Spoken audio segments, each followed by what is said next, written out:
Bueno, vamos a ir a la palabra. Hoy vamos a leer Nehemías 6 del 1 al 4 y Nehemías 7 del 1 al 3.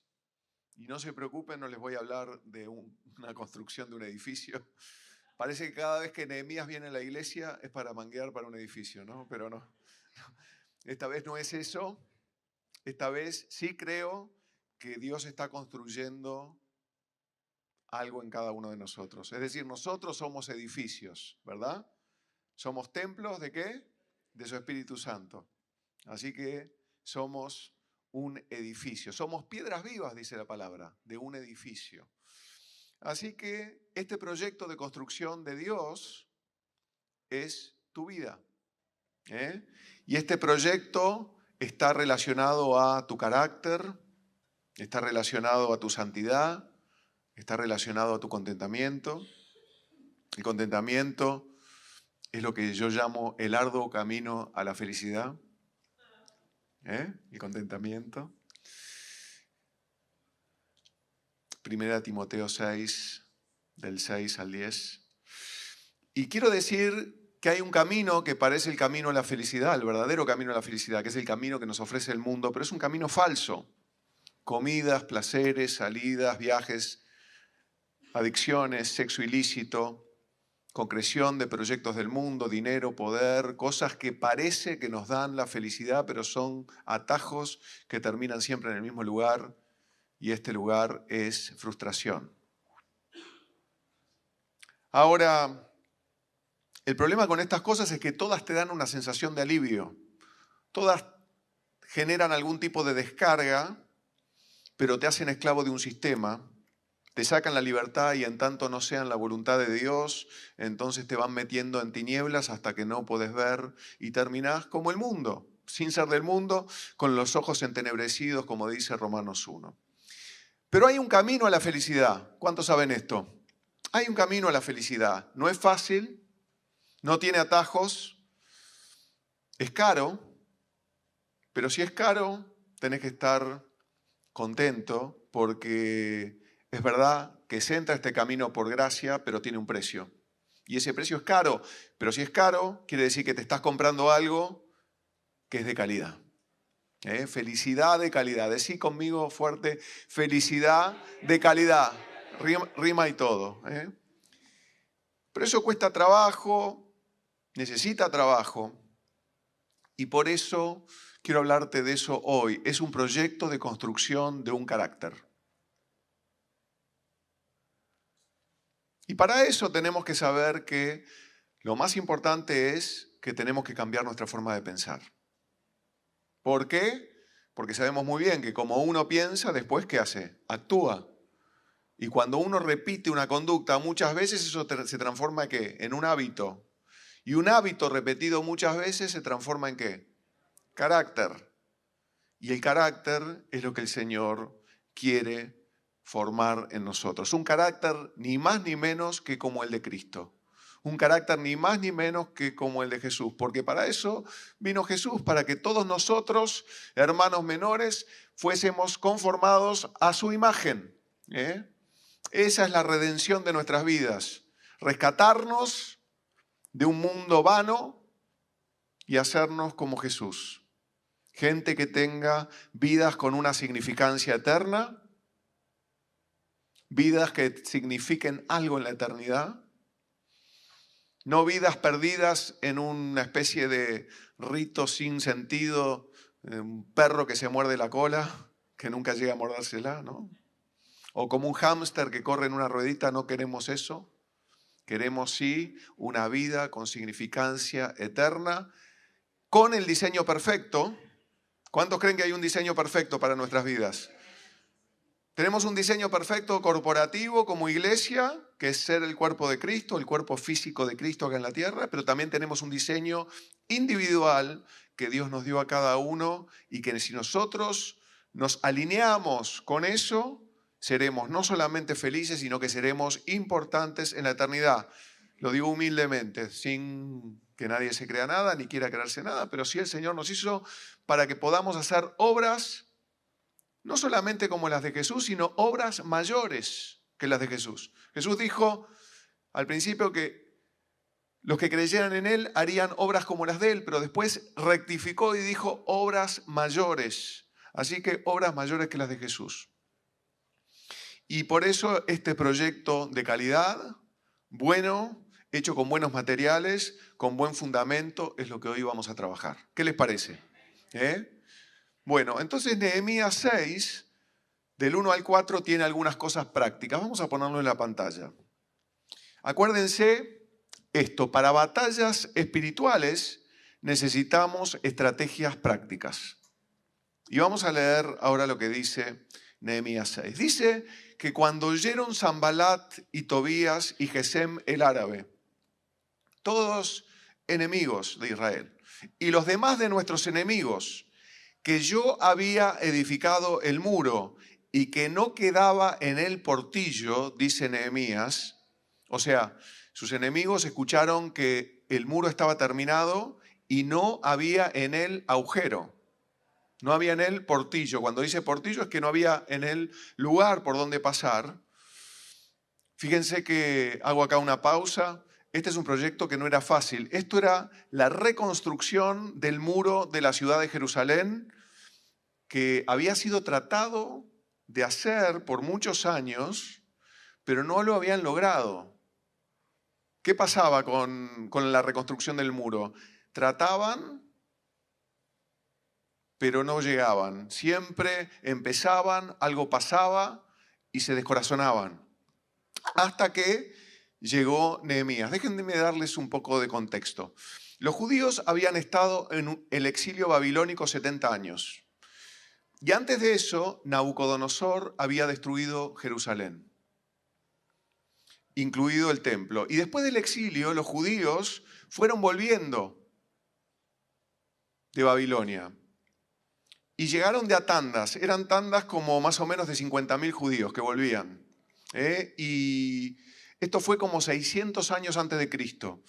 Pero la ciudad, cuando ellos llegaban, estaba destrozada. O sea, no tenía los muros hechos. Entonces, ellos llegaban ahí, pero en aquel tiempo, si la ciudad no tenía muro, ¿qué pasaba? Eran carne de cañón, ¿verdad? Cualquier enemigo podía llegar y podía atacar la ciudad y eran boleta.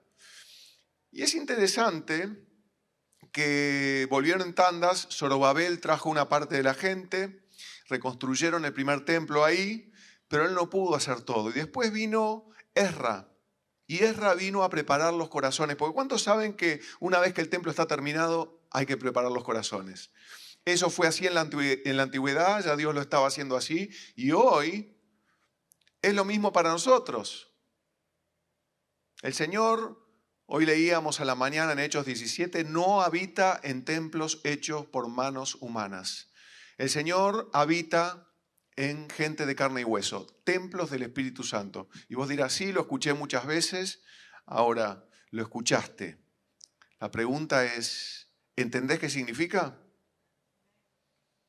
Significa ser habitado por un espíritu que no es el tuyo. Primero, significa ser imbuido del Espíritu Santo, que es puro, es perfecto, se goza del amor, no se goza de lo malo, es apagable, se puede apagar fácilmente, es como un silbo apacible que susurra a nuestro oído lo que tenemos que hacer, pero frente al ruido se retrae. Es el Espíritu de Dios, no es un gas, no es una sustancia, no es un líquido que te llena, sino que es una persona. Es la persona de Dios, la tercera persona de la Trinidad. Es la persona de Dios mismo que te habita, pero que quiere sentarse en el asiento del piloto, no en el del copiloto. Y si vos lo sentaste en el asiento del copiloto, te aseguro que está ahí sentado, pero vos no estás lleno. Porque la llenura del Espíritu Santo, contrariamente a lo que se cree, especialmente en círculos pentecostales, no es ser lleno de un burbujeo. No es ser lleno de una sustancia, es ser controlado por una persona. Y la llenura del Espíritu Santo quiere decir el control del Espíritu de Dios en nuestras vidas. Cualquier cosa que nosotros hagamos para torcer su voluntad es vista por Él como una rebelión que hace que en su actuar interno nuestro Él se retraiga y ya no nos salga por los poros. ¿Vos querés que el Espíritu Santo te salga por los poros? Todos queremos, ¿no? Que se sepa que estuvimos con Jesús. Que la unción, ¿no? Porque sabemos que la unción, ¿qué hace la unción del Espíritu Santo? ¿Qué hace el poder del Espíritu Santo en nosotros? Tiene muchos factores benéficos, digamos, mucho beneficio. Por ejemplo, te da gracia y favor delante de las personas, ¿no? Hay personas que detectan. Hay personas del mundo que no saben por qué, pero te hacen el bien cuando ven el favor de Dios. Te dejan pasar primero, ¿no? Ahora, cuando vos estás tirando eso por la borda, eso no existe más, ya no tenés esa ayuda. Alguno me dirá, bueno, pero ¿de dónde está eso en la Biblia? Bueno, la palabra dice que el aceite que hermosea el rostro es el Espíritu Santo, que nos dio óleo de gozo más que a nuestros compañeros. Óleo de gozo es el aceite de la unción, es el aceite que pudre el yugo, es el aceite que nos suaviza, es el aceite que nos liberta, es la unción del Espíritu que está sobre nosotros para libertar a los cautivos, para no solamente tener favor delante de los hombres, sino para poder hacer la obra de Dios. Todo eso se invalida cuando nosotros no hacemos la voluntad de Dios y optamos por tomar el control bajo nuestras propias manos. Ahora, es interesante que ahora Nehemías tiene que reconstruir los muros. Y en nuestro texto, Nehemías ha prácticamente terminado. Él llegó y pudo. ¿Y por qué nos habla de esto? Esto no es historia. Esto uno lo puede leer como historia, pero la intención de Dios de hoy no es que nosotros entendamos historia. Yo les di un contexto, pero no importa la historia. Lo que importa es cómo se relaciona esto con nuestras vidas para que nosotros lo entendamos espiritualmente. ¿Cuántos quieren entender espiritualmente? Bueno, todo esto está escrito para eso. El proyecto de reconstrucción de Dios de la ciudad de Jerusalén es el proyecto que representa la reconstrucción espiritual de tu alma. Y vos me dirás, ¿por qué? Y bueno, porque la mayoría de nosotros, y cuando hablamos del alma tenemos que saber que hablamos de un complejo sistema de emociones, pensamientos, racionalizaciones, cosas que el cerebro hace sobre todo, pero es un sistema complejo. El alma es como una ciudad. El alma es como una ciudad. No hablamos de tu espíritu, porque tu espíritu está en contacto con el Espíritu de Dios y el Espíritu en contacto con el Espíritu de Dios te da vida todo el tiempo. El Espíritu es todo lo que está bien, pero el alma es lo que hay que conquistar. De hecho, el Señor ha ganado tu alma. Es muy importante el alma. ¿Por qué? Nosotros tendemos a despreciar el alma. Decimos eso es almático, el alma, como si el alma fuera algo que Dios no hubiera hecho para algo. El alma está porque el alma es fundamental, porque como nosotros pensamos, así hacemos.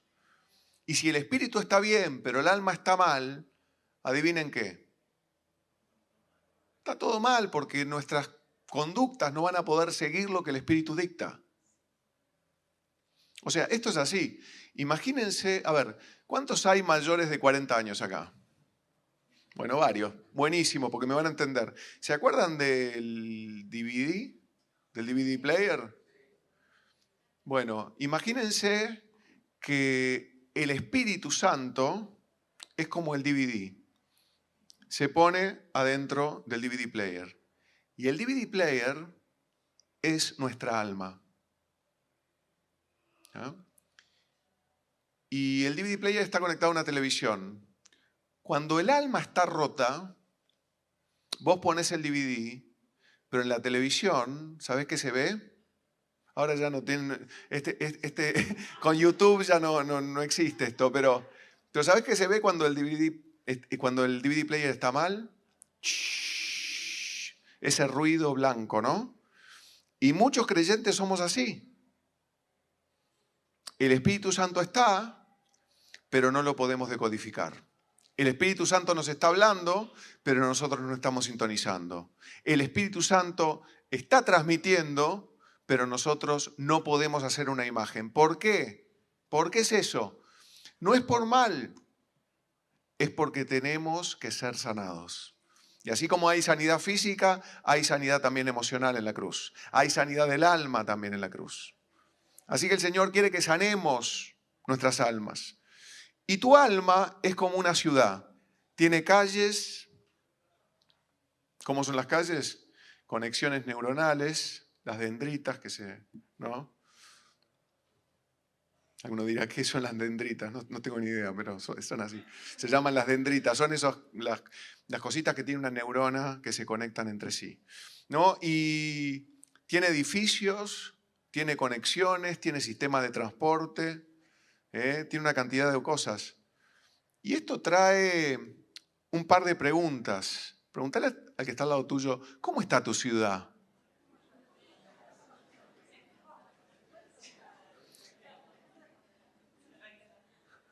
Alguno dirá, pésimo. Otra pregunta. Pregúntale al que está al otro lado, ¿cómo está la economía en tu ciudad?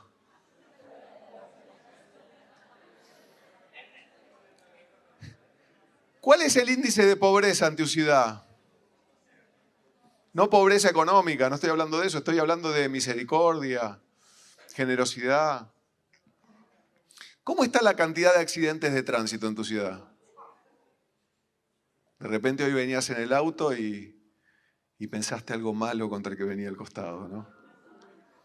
Y te salió por la lengua. Un retrete. ¿Cómo es el estado del pavimento de las calles de tu ciudad? ¿Cuál es la tasa de crimen de tu ciudad? A ver, Jesús dijo que cuando uno odia es que homicida, ¿verdad? ¿Cómo está la tasa de homicidios en tu ciudad? ¿Cómo es la calidad de vida en tu ciudad? Eso determina muchas cosas. No depende de qué tenés o qué no tenés.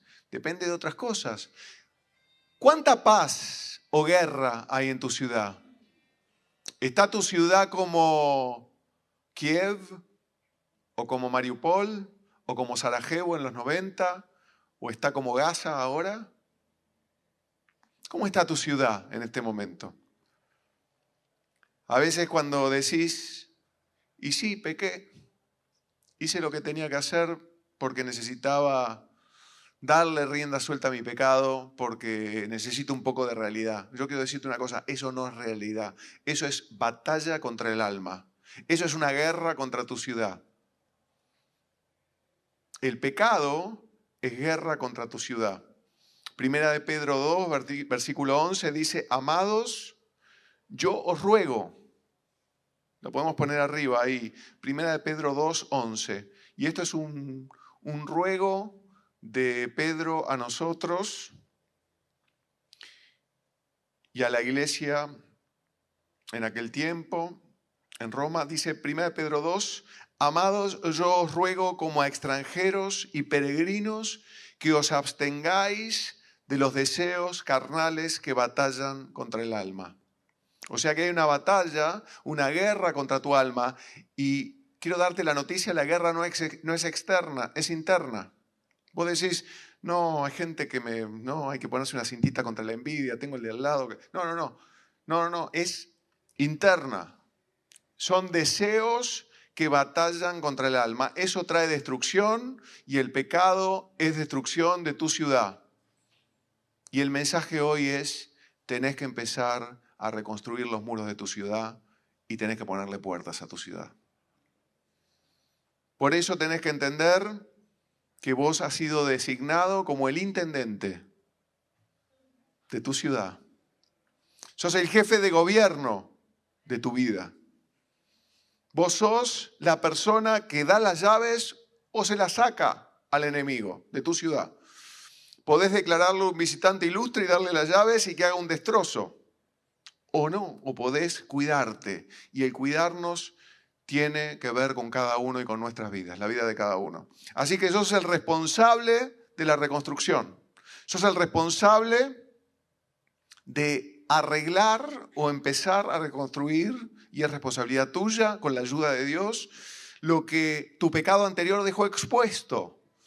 Experiencias traumáticas quizás que te dejaron huellas de destrucción. Y sos también responsable de lo que el Señor te ha dado en esa ciudad, porque Él te ha dado tus pensamientos que proceden de lo alto. Él te ha dado todas las cosas que pertenecen a la vida y a la piedad. Él te ha dado sus riquezas en gloria para que las disfrutes. Él te ha dado muchas cosas y te está dando vida a través de su Espíritu para la reconstrucción que depende ¿de quién?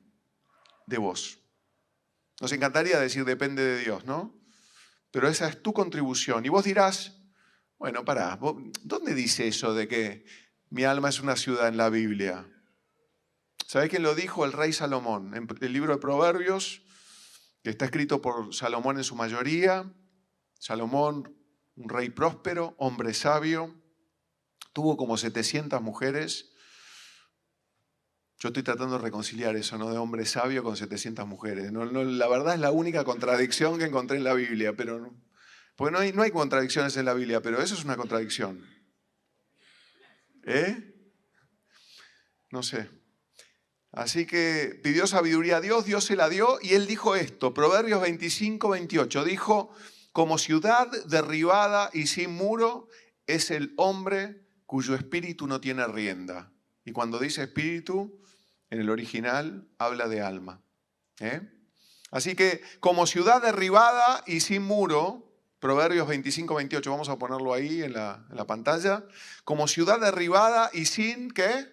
Muro es el hombre cuyo espíritu no tiene rienda. O sea que si tu alma es una ciudad, ¿qué está pasando adentro? Vos dirás, bueno, pero yo me porto bien, no tengo pecados gruesos, no tengo esas cosas que hacía antes, no las hago más. Pero ¿cómo estamos realmente, no? Y me estoy predicando a mí mismo, ¿cómo estoy realmente? Esa es la pregunta. Así que cuando no tenés dominio propio, por ejemplo,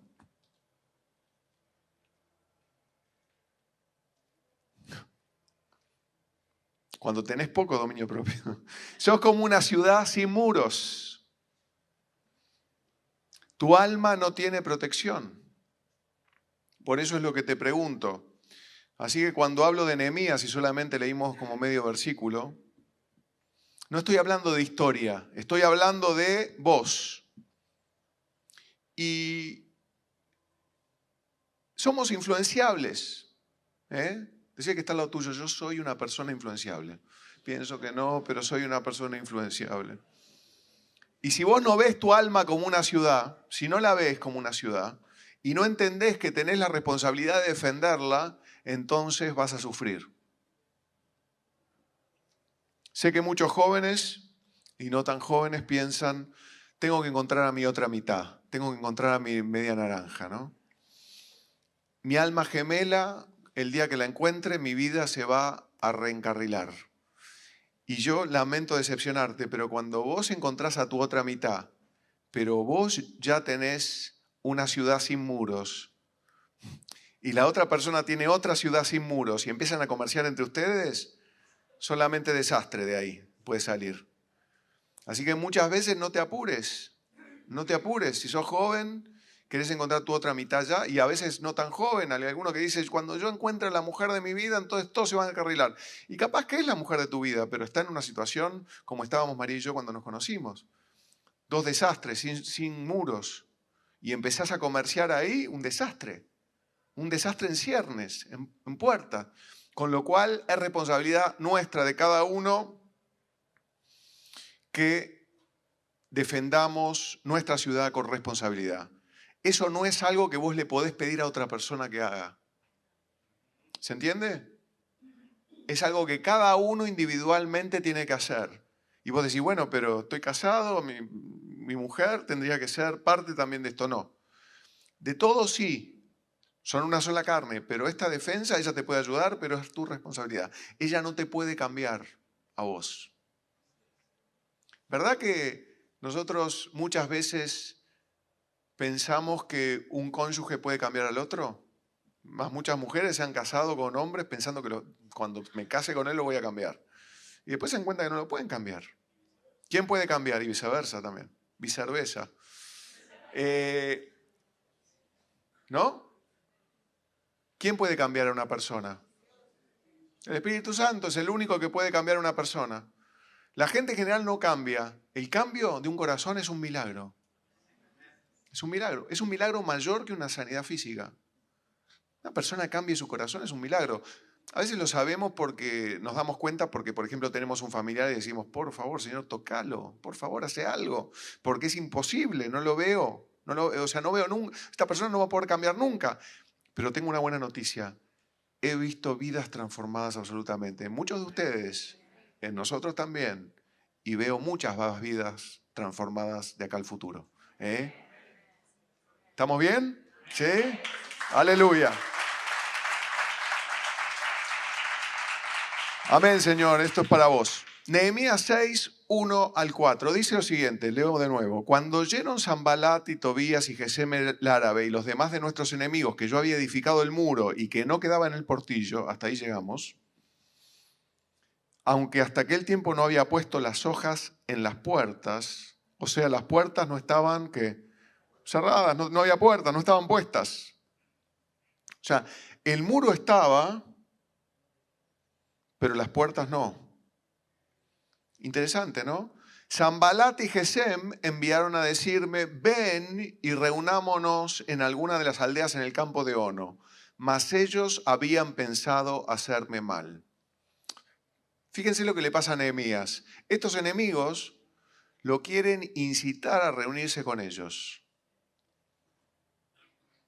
Pero él no tiene puertas. Y les envié mensajeros diciendo, yo hago una gran obra, o sea, tengo una gran prioridad. Y no puedo ir porque cesaría la obra, dejándola yo para ir a vosotros. Y enviaron a mí con el mismo asunto hasta 4 veces. Y yo les respondí de la misma manera. Acá vemos una cosa. Nehemías está como enfocado. Tiene las prioridades correctas. Porque 4 veces viene la batalla contra él. 4 veces. ¿Cuántos saben que las batallas espirituales no se terminan la primera vez? Que muchas veces se repiten y viene 4 veces, 5 veces. No peleas las batallas espirituales solamente una vez. A veces son recurrentes y tenés que tener las prioridades bien puestas, porque si no las tenés bien puestas, entonces probablemente termines vencido espiritualmente. 4 veces le pidieron lo mismo, pero él mantuvo sus prioridades. Y vamos a ir ahora a Nehemías 7, como les dije, versículos del 1 al 3. Dice en el versículo 1, este es el capítulo siguiente, versículo 1 dice, luego que el muro fue edificado y colocadas las puertas, y fueron señalados porteros y cantores y levitas, mandé a mi hermano Hanani y a Ananías, jefe de la fortaleza de Jerusalén, porque este era varón de verdad y temeroso de Dios más que muchos. Fíjense y hagan una nota mental, este fue elegido por su carácter. Y les dije, no se abran las puertas de Jerusalén hasta que caliente el sol, y aunque haya gente allí, escuchen, cerrad las puertas y atrancadlas. Y señalé guardas de los moradores de Jerusalén, cada cual en su turno y cada uno delante de su casa. O sea que, 2 cosas importantes. Las puertas estaban abiertas y Nehemías no dejó su puesto. Mientras las puertas están abiertas, las prioridades tienen que estar en orden. Mientras las puertas están abiertas, tenemos que ser hiper cuidadosos. Cuidado porque el enemigo va a mandar invitaciones sospechosas para que nos enganchemos de alguna forma en algo que él quiere hacer, mas él quiere hacernos mal. Es como dice en la Escritura. Él que pensaba mal. Entonces hay que tener las prioridades puertas. Pero aun cuando pongamos las puertas, esas puertas tienen que estar ¿cómo? cerradas, atrancadas. Ahora, si yo pudiera titular este mensaje de alguna manera, lo llamaría ser diligentes en el cuidado de la ciudad o el autoconocimiento como estrategia para la guerra espiritual o algo así. Pero no se van a acordar de esto, por lo tanto lo vamos a llamar así. Es tu puerta, cerrala. Es tu puerta, cerrala. Y yo creo que pienses ahora un poco sobre las prioridades. Nehemías tenía una prioridad, que era terminar la gran obra. Personalmente yo lucho con esto, con el tema de las prioridades correctas. Vamos a levantar las manos ahora, en este momento, es un momento el Señor está acá. Vamos a pedirle, Señor, ayúdame a tener las prioridades correctas.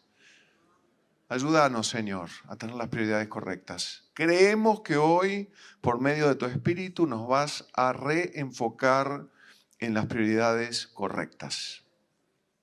En el nombre de Jesús. Amén. Y lo recibimos. Decimos amén. El Señor te escuchó. Ahora, nuestras prioridades, ¿dónde se ven? ¿Dónde se ven? Se ven en nuestras acciones, ¿verdad? Pero también se ven en nuestras conversaciones. ¿De qué hablamos cuando hablamos? En nuestras actitudes se ven también nuestras prioridades. En nuestros comportamientos. Y tienen un efecto en nuestra vida, en nuestras prioridades. Lo que vos ves como más importante en tu vida se hace cada vez más grande. Y lo que vos ves como poco importante en tu vida se hace cada vez más chico. Por eso es importante tener las prioridades en su lugar.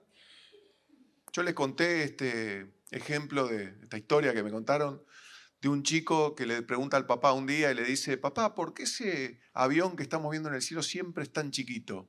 Y el papá le dice, no es chiquito, te voy a llevar a que lo veas. Y el chico cuando lo lleva a verlo se da cuenta que el avión es enorme. No es que el avión fuera chiquito, es que el avión estaba lejos. Y eso pasa con nuestras prioridades. Cuanto más abajo están en la lista, más chiquitas son. Cuando vos le prestás atención a algo, eso crece en tu vida. Por eso poner a Dios en primer lugar hace que Dios sea un Dios para vos como grande. Dios es grande, pero vos lo podés concebir chiquito. Depende de donde lo tengas en tus prioridades. Entonces, si tu prioridad es Dios, vas muy bien. Si tu prioridad son los placeres del mundo, no vas tan bien. Y alguno dirá, no, los placeres del mundo suenan muy mal. Pero escúchame, no te estoy hablando de nada muy estrambótico, te estoy hablando de que si tu prioridad es sentirte bien y estar cómodo y viajar y tener plata, lo cual no es nada raro, porque la vida para la mayoría de la gente es eso. Pero entonces yo te aviso que el problema es que cada vez ves menos, cada vez entendés menos, cada vez tenés menos revelación. ¿Por qué? Porque cuando esas son las cosas que empiezan a gobernar tu corazón, la palabra dice que no podés servir a dos señores, a Dios y a las riquezas. Entonces, hay un problema, la carne, que es eso, y el espíritu se oponen entre sí. ¿Para qué? Para que no hagamos lo que quisiéramos. Es lo que dice la palabra. Así que las puertas de nuestra ciudad son, ¿qué? Importantes. ¿Qué estamos dejando entrar a nuestra ciudad? Porque lo que dejamos entrar a nuestra ciudad es lo que después termina haciendo un lío o no. ¿Qué estamos dejando entrar? Y a ver, hablemos un poquito de cuáles son las puertas a nuestra ciudad. ¿Cuáles son las puertas? No estábamos cantando en vano esta canción de, la pedí yo. Cuidaré mis ojos, cuidaré mis manos, cuidaré mi... ¿Cuáles son las puertas que tenemos en nuestra vida? Los ojos, los sentidos, son una puerta, ¿verdad? Pero esa es fácil. El oído es una puerta que escucho, a qué le presto mi oído. Ustedes saben que la murmuración se contagia, ¿sabían eso? Es un espíritu. O sea, cuando vos prestás el oído para escuchar hablar de alguien, es lo mismo que si te acercaras a alguien que tiene gripe. Exactamente. Terminás contagiado. Es tal cual. Y esto es un ejemplo pavo que estoy poniendo, pero es así. Vos le prestás el oído a alguien que está hablando mal de otra persona y terminás contagiado, terminás hablando vos mal de esa persona, porque te creíste inmediatamente, no sé, de alguna forma hay como una cosa espiritual ahí, y empezás a hablar mal vos de personas y el chusmerío se contagia, es tremendo. Entonces, ¿cuál es la solución para eso? Hay una solución bíblica. Si alguien te viene a hablar de alguien, vos tenés que ir con esa persona y hablar con quién? Con la persona de la cual se está hablando. Te que decía la persona, vos me venís a hablar de esta persona, pará, yo no quiero escucharte, porque la Biblia dice que no te tengo que escuchar. Entonces vamos a hablarle a esta persona de la cual vos me estás hablando y decirle lo que le querés, me decís a mí, decíselo a él. Y se terminó. Y si la persona pecó contra vos, y bueno, y no se arrepiente, bueno, traigamos 2 o 3 testigos. Y si traemos 2 o 3 testigos y no se arrepintió todavía, y bueno, hablemosle a la iglesia, como dice la Biblia, pero no chismorroteo. No chusmerío. ¿Se entiende? Porque eso es algo que hace estragos en nuestra alma. Entonces, el oído es importante. Me acuerdo que mi mamá siempre me decía que la gente muy inteligente habla de ideas, que la gente promedio habla de hechos y la gente que no es muy inteligente habla de personas. Entonces, si no tenés la solución espiritual, por lo menos acordate de esto. Hablar de personas no es buen negocio. No está bueno. Ahora, los ojos. Los ojos son importantes, ¿verdad? ¿Qué veo? ¿Qué veo puede hacer estragos con nuestra alma? Por ejemplo, sabemos que el efecto adictivo de la pornografía es tremendo, tremendo. O sea, nosotros pensamos que no hace nada, pero los médicos dicen que la pornografía deja surcos en el cerebro de una persona y tiene un efecto químico en un cerebro y hace que la gente se vuelva adicta a eso y después no puede salir.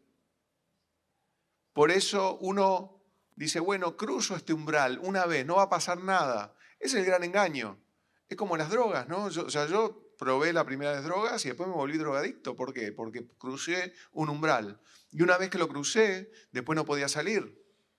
Y estuve algo así como 15 años adicto a la cocaína o 17 años adicto a la cocaína y después, un día Dios me sanó de la adicción, pero fue una obra de Dios. Yo no podía haber salido por mí mismo. Pero fíjense que si yo no hubiera abierto esa puerta, si no hubiera dicho sí a eso, no hubiera tenido ese problema nunca. Porque una vez que vos cruzaste el umbral, ¿qué te previene de cruzarlo otra vez? ¿No? Una vez se dice, bueno, pruebo. Comprobar esa palabra es maldita. Pruebo algo, ¿no? Pruebo algo.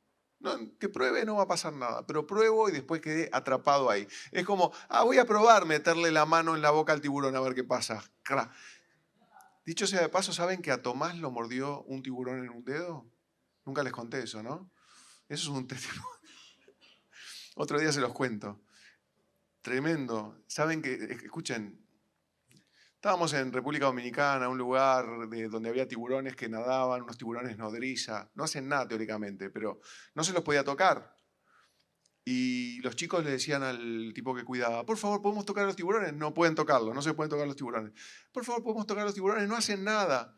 Bueno, no pueden tocarlos. Por favor, señor. Y saben cómo son estos chicos, no paran hasta que el tipo le dijo, bueno, tóquenlos, pero no los toquen de frente, tóquenlos siempre de atrás. Bueno, bajaron a tocar los tiburones que están en el fondo y de repente había un tiburón chiquito arriba del tiburón nodriza, que es grande, tiburón chiquito acá, y Tomás se le enfrenta al tiburón chiquito y le pone el dedo así. ¿Saben qué? El tiburón chiquito no era un tiburón nodriza, era otra clase de tiburón que sí mordía. Entonces el tiburón le hace ¡sac! Y le agarra el dedo y de repente yo veo a Tomás con el tiburón, decía que era chiquito, era un tiburón así, una cosa así, y veo a Tomás haciendo así con el tiburón y sangre que volaba. Entonces, bueno, gracias a Dios que el tiburón lo soltó y Tomás salió con el dedo medio partido a la mitad. Entonces lo tuve que llevar a una urgencia y cuando llego a la urgencia le digo a la persona, lo mordió un tiburón. Y la persona llama a la policía y dice, tengo un caso de violencia doméstica acá. Claro, el tipo dijo, no, venime con otro cuento, no que lo mordió un tiburón, porque que lo mordió un tiburón es completamente, no existe, no puede ser. Y me querían mandar a la cárcel por violencia doméstica. Decían, claro, le reventó el dedo al chico y ahora dice que es un tiburón. Y le digo, no, es un tiburón, en serio, fue un tiburón. Nadie podía creer que había sido un tiburón. Pero bueno, tengo ese cuento. Pero todo esto para contarles que uno dice, voy a meter la manito a ver en la jaula, a ver qué pasa. No, voy a probar esto. No pruebes así, cerrar las puertas. Huí del mal. Huí del mal. ¿Sabes qué quiere decir huí del mal? Quiere decir como José en la casa de Potifar. Cuando vino la mujer de Potifar, él huyó tanto que se tuvo que sacar la ropa para ni siquiera... O sea, es como que dejó hasta la ropa para no contaminarse. Así tenés que huir y cerrar las puertas de tu casa. Ahora, si yo abro mi casa un día como hoy, ¿no? Y acá tenemos calefacción.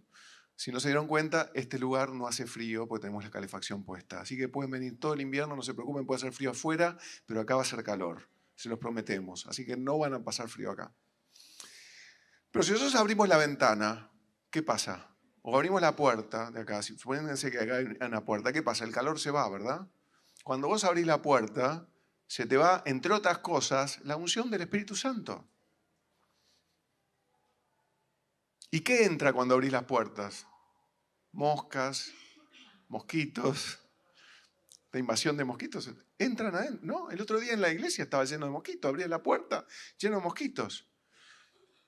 Entran cosas, cuando uno abre la puerta, entran cosas. Por eso yo te digo, mantener las puertas cerradas.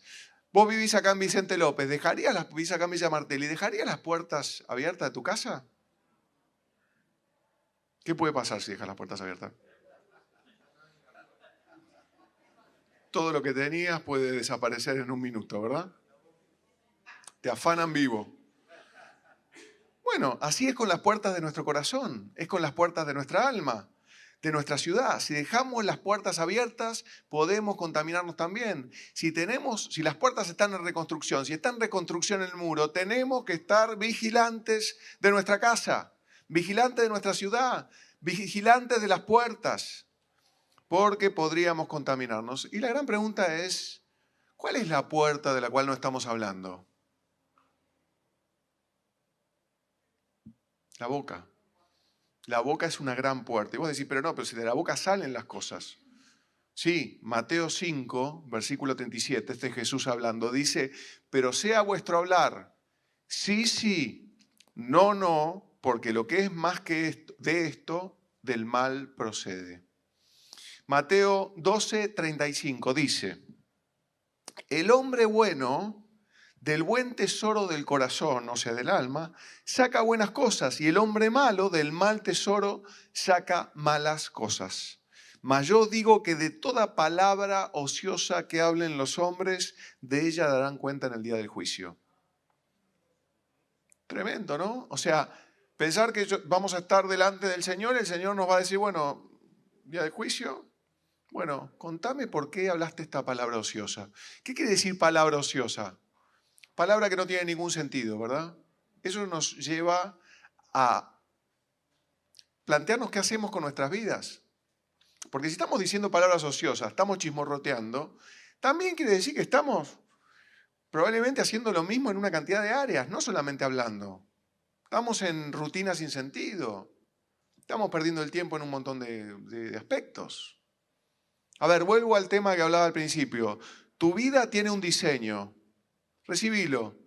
Tu vida tiene un diseño. La palabra dice que Dios te predestinó, que Él te escogió en Él desde antes de la fundación del mundo para que fueras santo y sin mancha delante de Él, para que fueras alabanza de la gloria de su gracia y te hizo acepto en el amado. Algo así, dice Efesios 1. Y lo que quiere decir esto es que el Señor tiene un diseño perfecto para tu vida. Él lo planificó y lo armó. Ahora, ¿qué pasa cuando vos abrís la puerta y te desvías un poquito de ese diseño? ¿Cuál es el problema que hay con eso? No estás alcanzando tu propósito en forma perfecta. No estás siendo óptimo en el uso de tus recursos. No estás llegando a la altura del varón perfecto, a la estatura del varón perfecto donde Dios quiere que estés. ¿Y eso qué quiere decir? Que estás perdiendo. Sos como, ¿sabes qué? Una vasija que tiene una rajadura. Y vas perdiendo. Estás perdiendo. Te quedás sin... ¿Sabes cómo sos? Sos como un iPhone. Un iPhone que tiene low battery. Pero no tiene, cuando querés recargar, tiene batería del 75%. Entonces hay que cambiarle la batería ya. ¿No les pasa algo? Yo tengo un teléfono que hay que cambiarlo ahora porque no tiene capacidad de carga. Vas perdiendo. Por más que te recargues, no te recargas. Alguien me dijo, un amigo me dijo, la vida cristiana se trata mucho más de lo que yo dejo de hacer que de lo que hago. Gran verdad. Mucha gente no le gusta eso. No le gusta, ni siquiera esa frase le parece ofensiva. Pero yo quiero decirte que es bastante cierta. Porque la palabra dice eso, que espíritu y carne se oponen entre sí para que no hagáis lo que quisierais. Los que conocen la palabra saben.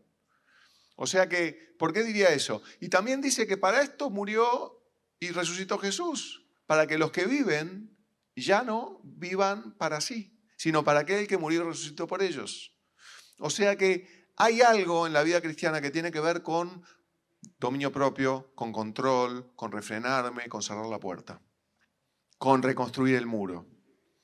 Y la boca es una puerta. Decía que está al lado tuyo, tu boca es una puerta.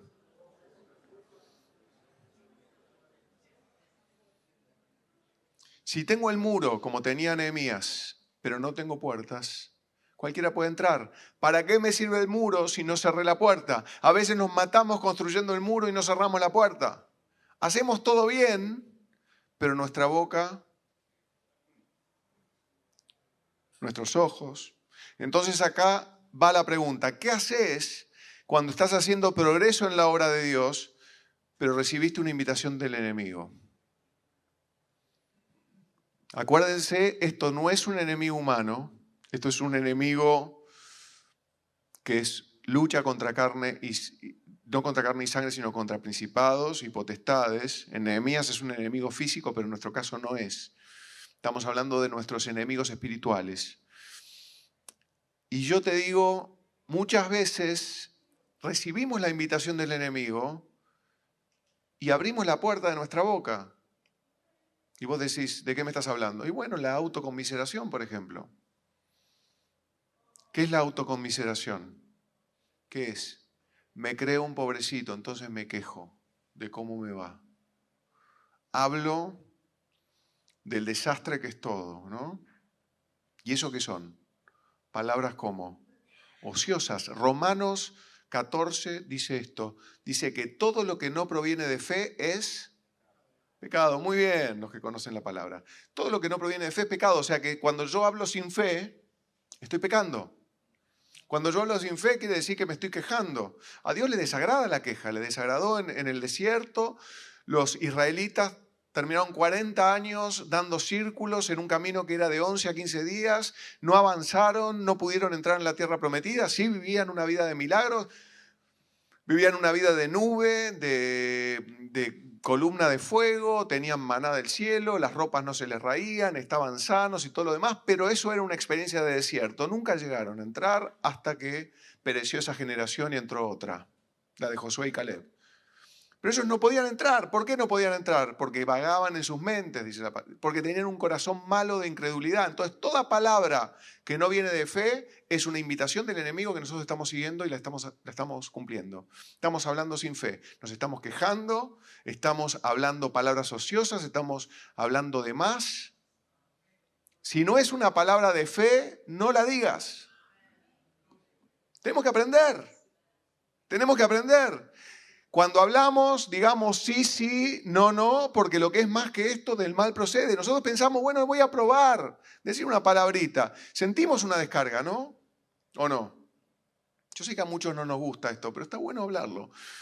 Cuando decimos, a ver, yo mismo, mea culpa, Yo, estoy predicando ahora y me estoy examinando. Y me estoy examinando en la fe. Y pienso, ¿cómo fallo? Yo mismo, ¿no? ¿Cómo fallo? Yo no soy mejor que ustedes. Probablemente sea peor. Dios me dio esta palabra, pero probablemente sea peor que ustedes. Sin embargo, todos tenemos que hacer este trabajo. Es un trabajo de todos. Es mío y es de ustedes. Es de todos. Entonces, si el enemigo nos está incitando a decir palabras que sean ociosas, que no sean amables, que sean en contra de alguien, que no construyen nada, que no edifican puertas, que no edifican muros, que no edifican el proyecto de vida que el Señor me ha dado, no las digamos. Refrenemos la lengua. Sí, sea vuestro hablar, sí, sí, no, no, porque lo que es más que esto del mal procede. Así que cerremos las puertas. Cerremos las puertas. El enemigo no vino y le preguntó a Nehemías, ¿puedo destruir tu credibilidad? ¿Puedo destruir tu ciudad? No. Le preguntaron, ¿querés venir a reunirte con nosotros? Simplemente. No parecía muy grave. Como tampoco parece muy grave cuando vos abrís la boca y decís una cosa sin sentido, una palabra ociosa. No parece grave. Sin embargo, eso batalla contra tu alma. Es una batalla contra tu alma. El enemigo viene a preguntarte, ¿querés asociarte conmigo? Para que esas palabras que vos sabés que tu boca no debería decir, salgan de tu boca, para que la puerta de la ciudad de tu alma quede desprotegida y él pueda atacarte. Proverbios 18:21 lo dice muy bien. Lo ponemos en la pantalla. Proverbios 18:21 dice, la muerte y la vida están en poder de la lengua, y el que la ama comerá de sus frutos. Lejos de creer ninguna cosa de esta basura metafísica que a veces nos venden, de que, no sé, imaginate y declará, esas cosas no las creemos, pero sí creemos que lo que decimos tiene poder. ¿Pero poder en qué sentido? Que puede matar o dar vida. Nuestras palabras son una cosa muy potente, porque las ideas son potentes. Y cuando hablamos de ideas, la cosa sube. Cuando hablamos de gente, la cosa baja. Cuando murmuramos, la cosa baja mucho. Cuando hablamos de cosas sin sentido, cuando nos quejamos, la cosa baja terrible. Deuteronomio 30:19 dice lo siguiente, y terminamos. A los cielos y a la tierra, Deuteronomio 30:19, a los cielos y a la tierra llamo por testigos hoy contra vosotros, que os he puesto delante la vida y la muerte. La bendición, ¿qué quiere decir la bendición? ¿Qué es la bendición? La bendición, la biendicción, la buena dicción, la buena palabra. La bendición, hablar bien, y la maldición, hablar mal. Escoge pues la vida para que vivas tú y tu descendencia. Quiero decirte lo último. Cada palabra que vos lanzás al aire es una semilla. Va a dar fruto en algún momento, en el futuro. Va a dar fruto. ¿Qué tipo de fruto querés cosechar? ¿Bueno o malo? Te digo, Dios hizo todo alrededor de una forma tremenda. Todo está interconectado. Esta silla tiene átomos y tiene neutrones, protones, electrones. Tiene adentro partículas más chiquitas que no sé ni cómo se llaman. Y todo esto está pegado para que sea esta silla por la palabra de su poder. Él sustenta todo por la palabra de su poder, dice la palabra. O sea que la palabra es poderosa. La palabra de Dios creó todas estas cosas. Él dijo, sea hecho y fue hecho. Y a nosotros nos hizo su imagen y semejanza. O sea que hay vida en nuestras palabras y hay muerte en nuestras palabras. Depende de qué digamos. Y si abrimos la puerta, dejaremos entrar lo que no queremos dejar entrar. ¿Aprendimos algo hoy? Amén. Aleluya. Vamos a darle gloria al Señor. Aleluya, Señor. A ti sea la gloria.